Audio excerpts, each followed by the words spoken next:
हम लोग कल की कथा में सुने कि कामनाएं कैसे शांत हो।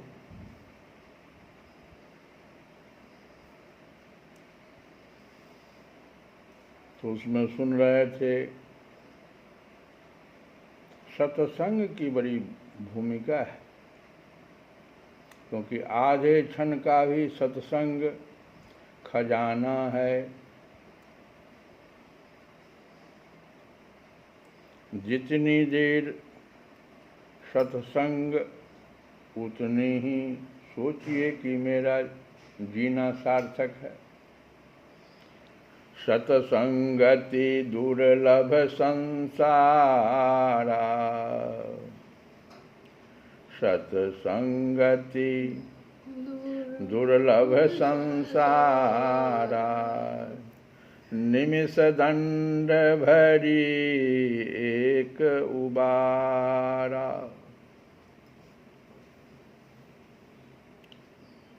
एक बार भी अगर ठीक से सत्संग सुन लिया जाए तो मोक्ष प्राप्त कराने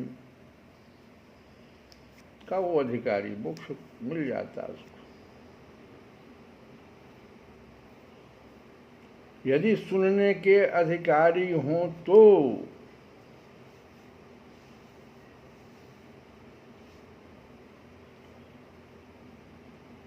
भगवान जो है कहते हैं,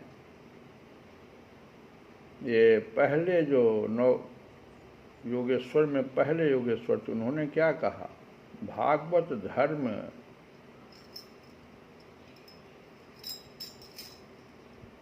उन्होंने कहा कि भगवान के चरण कमल जीव के हृदय में हमेशा रहते हैं।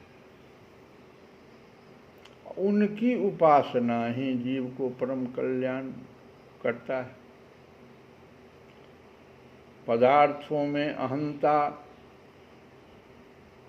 और संसार में ममता, ये अहंता और ममता, इसी से चित्त जो है उद्विग्न होता रहता है।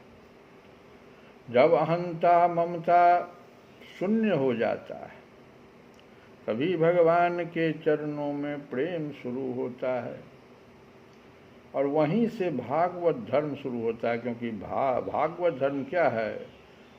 भगवता प्रोक्तम,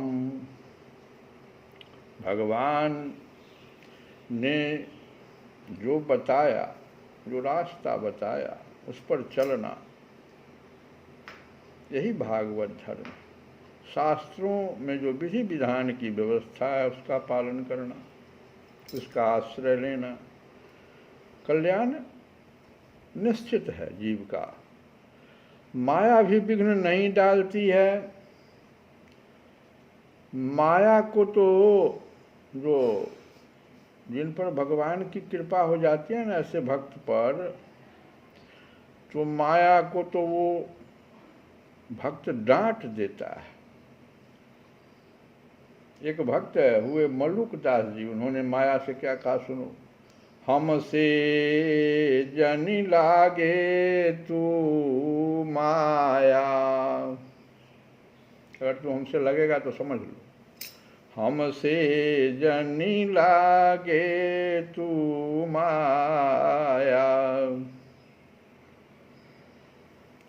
थोड़े से फिर बहुत होएगी, सुन पई हैं रघुराया। हमसे जनि लागे तू माया, अपने में है साहेब हमरा, अजहूँ चेत दीवानी।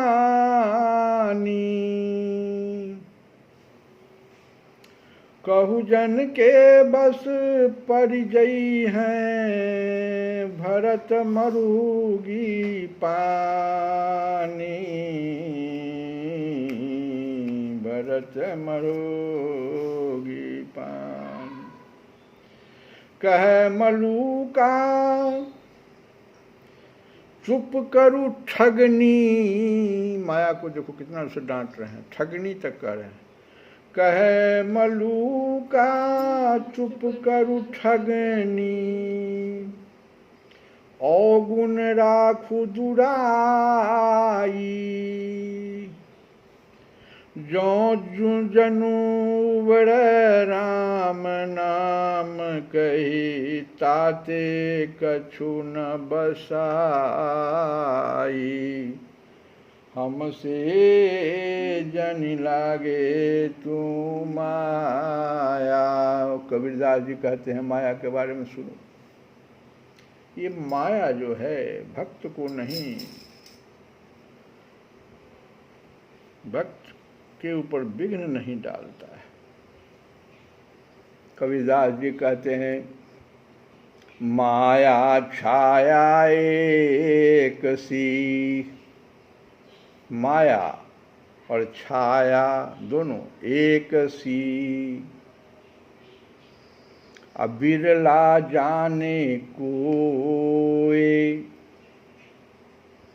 भागत के पीछे लगे, सन्मुख भागे सोए। देखो छाया में करके देखो ना, तुम भागोगे छाया तुमको पीछा करेगा, और जैसे उसके सन्मुख होगे वो भागे, आगे भागेगा, वही भागेगा।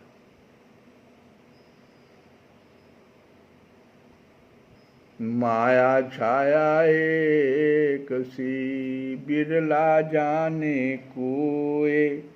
भागत के पीछे लगे, सन्मुख भागे सोए। माया महा ठगनी हम जानी। माया महा ठगनी हम जानी। माया महा ठगनी हम जानी। बड़ा ठगनी हो तुम, कैसे कैसे ठगते हो सो देखो। कबीर बाबा कहते हैं निर्गुण फांसी लिए कर डोले। निर्गुण फांसी लिए कर डोले।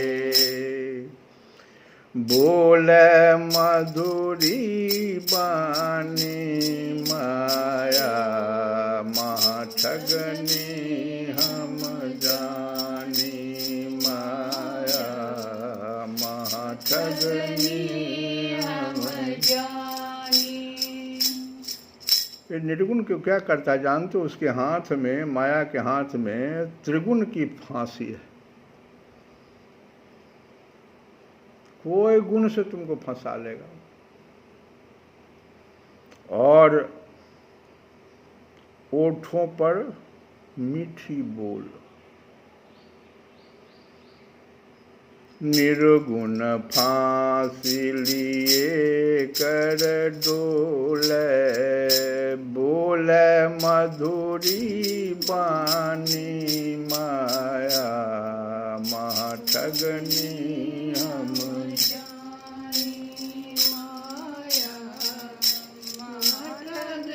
नी हम जानी।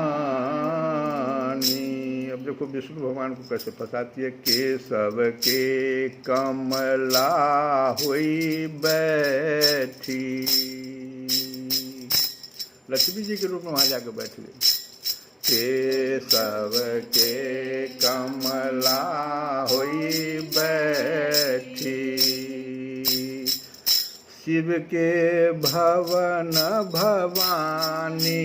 माया महा ठगनी हम जानी। माया महा ठगनी हम जानी। ओ पंडा के मूरत हुई बैठी। पंडा कहते हैं पुजेरी को। तो वहाँ मूर्ति बन के तुम बैठ गई। पंडा के मूरत हुई बैठी। थहु में पानी माया महाठगनी ओ जोगी के जोगिन हुई बैठी जोगी के जोगिन हो ब्रह्मा के ब्रह्मानी माया महाठगनी कह कबीर सुनो भाई साधो कह कबीर सुनो भाई यह सब अकथ कहानी मायो महाठगनी जाने माया महाठगनी अरे महाठगनी हम जानी। और यही माया मन को बौड़ाए रहता है अहंता ममता में।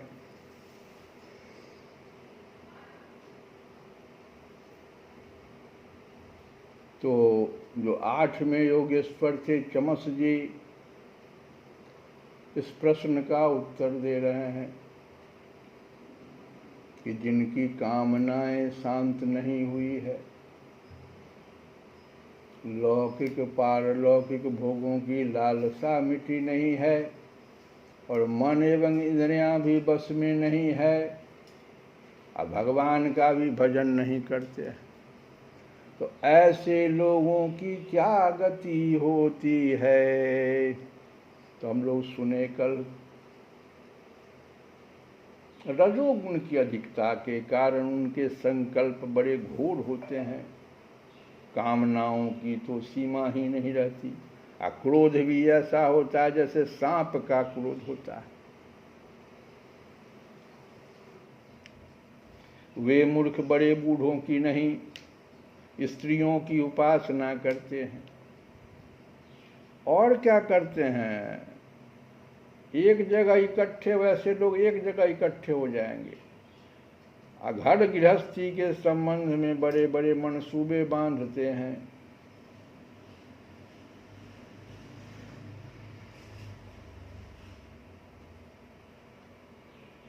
पशुओं की हत्या करते हैं जीव को संतुष्ट करने के लिए, शरीर को पुष्ट करने के लिए।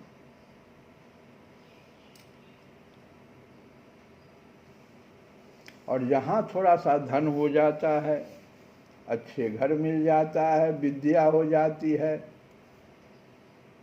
सौंदर्य मिल जाता है, थोड़ा बल मिल जाता है, तो घमंड से अंधे हो जाते हैं। और इतना ही नहीं, वे दुष्ट हो जाते हैं। ऐसे लोगों को दुष्ट कहा चमस जी महाराज ने। कहा वे दुष्ट भगवत प्रेमी संतों तथा ईश्वर का भी अपमान करते रहते हैं।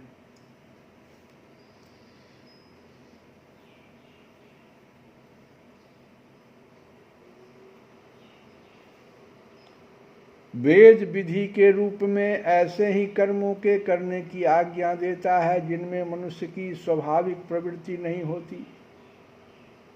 हमारा जो वेद है, अभी हम सुने, भागवत धर्म वेद के विधि विधान को पालन करने वाला।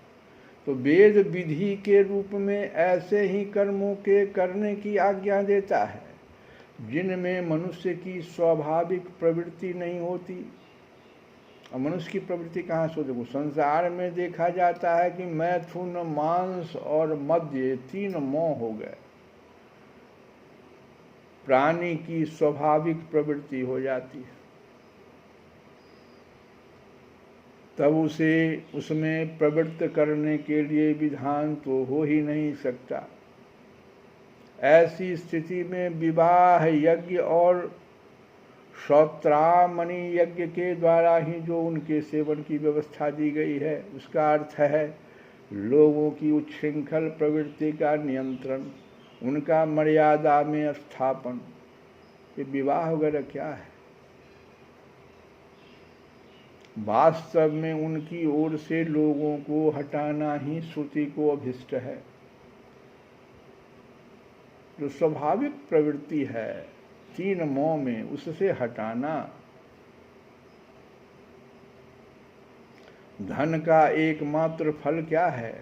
धर्म। क्योंकि धर्म से ही परम तत्व का ज्ञान और उसकी निष्ठा अवरोक्ष अनुभूति सिद्ध होती है, और निष्ठा में ही परम शांति है। परंतु यह कितने खेद की बात है कि लोग उसे धन का उपयोग घर गृहस्थी के स्वार्थों में या काम भोग में ही करते हैं, और यह नहीं देखते कि हमारा यह शरीर मृत्यु का शिकार है और वह मृत्यु किसी प्रकार भी टाली नहीं जा सकती। ऊपर हम बताए 3 मोह, मैथुन, मांस और मद्य। तो मद्य को रोकने के लिए श्रोत्रामणि यज्ञ की व्यवस्था की गई। श्रोत्रामणि यज्ञ में भी कहते हैं कि सुरा को सूंघने का ही विधान है, पीने का नहीं। यज्ञ में पशु का आलभन, आलभन मतलब होता है स्पर्श मात्र ही विहित है, हिंसा नहीं। इसी प्रकार अपनी धर्म पत्नी के साथ मैथुन की आज्ञा भी विषय भोग के लिए नहीं, धार्मिक परंपरा की रक्षा के निमित्त संतान उत्पन्न करने के लिए।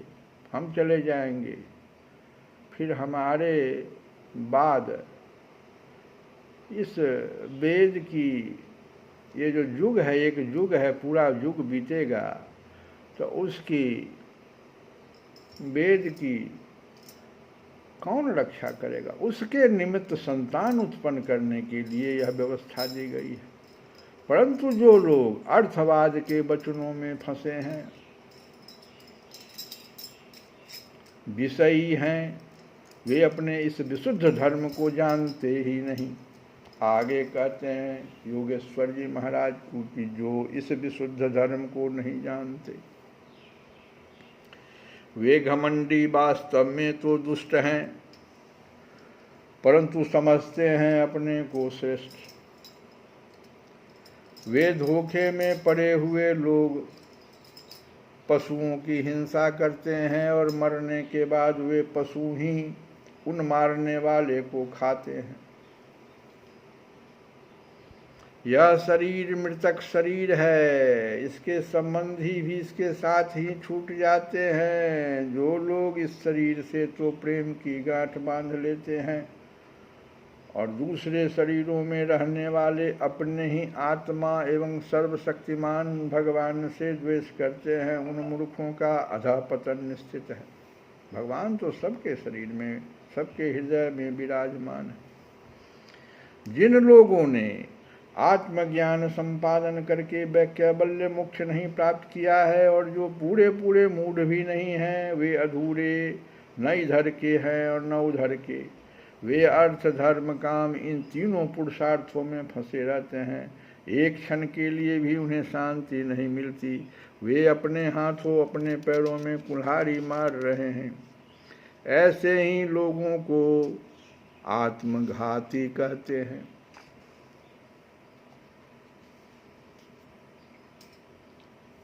अज्ञान को ही ज्ञान मानने वाले इन आत्मघातियों को कभी शांति नहीं मिलती।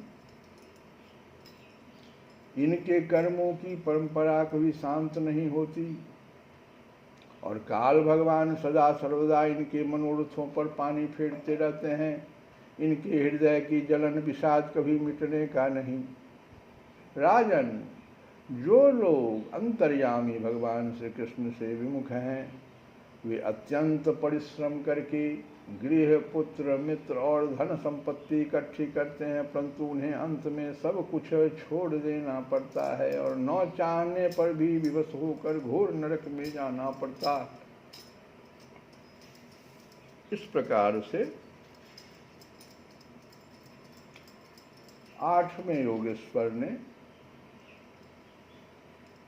भगवान का भजन न करने वाले विषयी पुरुषों की गति को बताया।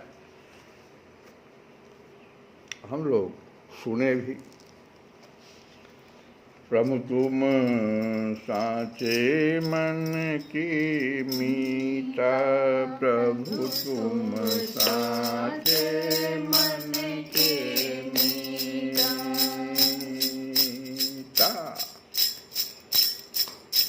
कव कर माँ बाई भोर सुमरिया, कव कर माँ बाई भोर सुमरिया, कव कर माँ बाई भोर सुमरिया। जप तप संयम कीता,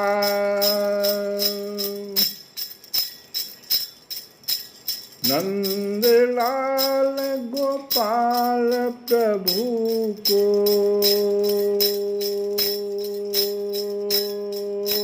नंद लाल गोपाल प्रभु को खिचड़ी भोग पधरीता, प्रभु तुम साचे मन के मीता, प्रभु तुम साचे मन के मीता, प्रभु तुम साचे मन के मीता।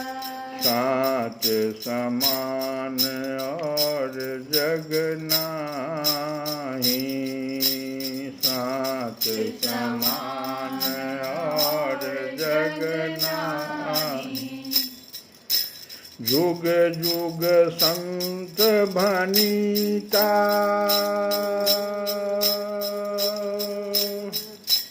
कहत कबीर साच घट जाके, कहत कबीर साच घट जाके।